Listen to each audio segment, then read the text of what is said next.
नमस्कार, म सिर्जना अर्याल।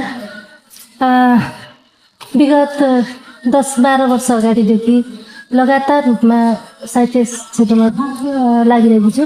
कविता छन्द विशेष गरेर छन्दगत। अहिले चाहिँ पछिल्लो समयमा नाटक विधामा चाहिँ मेरो मन गयो र त्यो मुद्रा घर नाटक चाहिँ पुणाकी नाटक अहिले यहाँहरू समक्ष ल्याएकी छु। यो चाहिँ समसामयिक विषयमा हाम्रै समाजमा चाहिँ हामीले देख्ने सुन्ने र भोग्ने गरेका कथाहरूलाई समेटेर नाटकका रूपमा चाहिँ ल्याउने कोसिस गरेको छु। पढेर कस्तो लाग्छ प्रतिक्रिया? यो चाहिँ नेपाली समाजमा महिलाहरूलाई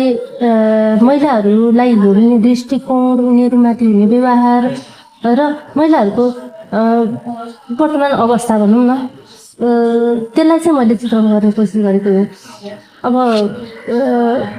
मुर्दा जुन समाजमा चाहिँ महिलालाई एकदमै विशेष गरेर बुहारीलाई भनौँ न, अझै त्यो खालको चाहिँ व्यवहार गरिन्छ नि, त्यसलाई अब मैले चाहिँ त्यो व्यवहार गर्ने परिवारहरूलाई चाहिँ मुर्दाको संज्ञा दिएर अनि त्यो घर जोसँग चाहिँ मानवीय पन हुँदैन, मानवता हुँदैन, जहाँनिर चाहिँ प्रेम हुँदैन, होइन, भावनाहरू बुझिँदैन, त्यो चाहिँ घर नभएर मुर्दा घर हो भन्ने खालको चाहिँ एउटा गरेको छु।